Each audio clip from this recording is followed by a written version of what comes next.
Washington. The Biden administration will provide Ukraine with additional high-tech defensive weapons that are easily portable and require little training to use against Russian tanks, armored vehicles and aircraft, according to U.S. and European officials. In remarks on Wednesday, President Biden announced $800 million in new military aid for Ukraine, including 800 additional Stinger anti-aircraft missiles, 9,000 anti-tank weapons, 100 tactical drones and a range of small arms including machine guns and grenade launchers. The Ukrainians have already proved their prowess at using British-provided and American-made anti-tank weaponry against Russia's much larger military. But in an impassioned speech to Congress on Wednesday, President Volodymyr Zelensky of Ukraine asked for additional help as Russian troops pushed to encircle major cities. U.S. and European officials want to send more equipment that is easy to use by small teams, and that has technology that can overcome Russian defenses or exploit weaknesses, rather than offensive weapons like tanks and warplanes that require significant logistical support. The officials spoke on the condition of anonymity because they were not authorized to describe the details of the weapons transfer publicly. In addition to sending its own equipment, the United States is helping coordinate donations from European countries.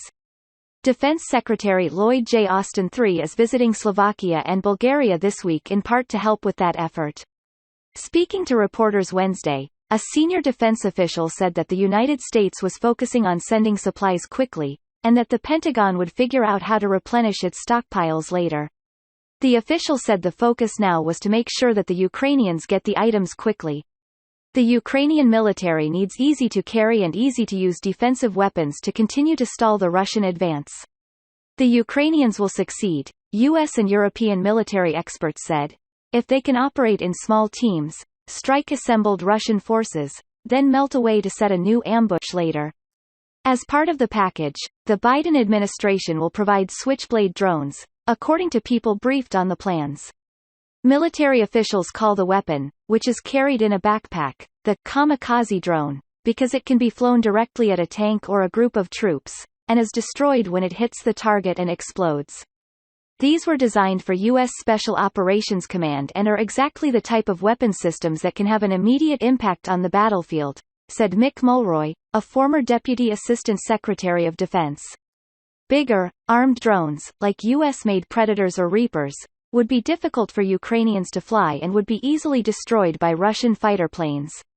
But former officials said small, portable kamikaze drones could prove to be a cost-effective way to destroy Russian armored convoys. The United States and its allies are trying to step up the flow of defensive weaponry to the Ukrainians and help them communicate more effectively by providing more gear. The United States has said it has provided some communications gear, and Ukraine has said it wants more, including more tactical radios and jamming gear to help prevent Russian forces from talking to one another. Ukraine had asked for additional MiG fighter planes but has backed off that request.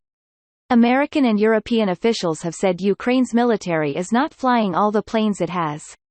Ukrainian officials, including Mr. Zelensky in his speech to Congress, emphasized their need for other equipment, an implicit acknowledgement that the war has moved to a new stage. In addition to anti-aircraft systems like the Stinger, Ukraine is requesting mobile air defense systems that can hit planes flying at higher altitudes, like the bombers that struck a training ground near the Polish border on Sunday. Mr. Zelensky asked for the S-300, a Russian-made air defense system, which the United States could ask other nations to provide. Mr.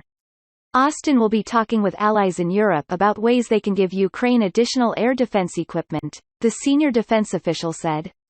The United States and its allies have already been providing ammunition for NATO standard weapons and for those that were used by the former Soviet Union.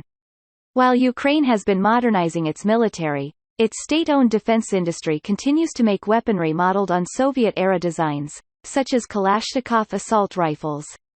The new U.S. package will include small arms like rifles, pistols, machine guns and grenade launchers in both Eastern and Western standard calibers. The American Javelin and Britain's NLAW anti-tank missiles take just hours to learn how to use and have proved effective in the hands of Ukraine's military, officials said. The Ukrainians have been able to destroy so many Russian tanks and armored vehicles in large measure because they have good conceptual plans of how to use the anti-tank missiles and the bravery to employ them up close in battle, a British diplomat said in an interview on Wednesday. The Ukrainians, the official said, are fighting against an existential threat and they aren't giving up. They have the will.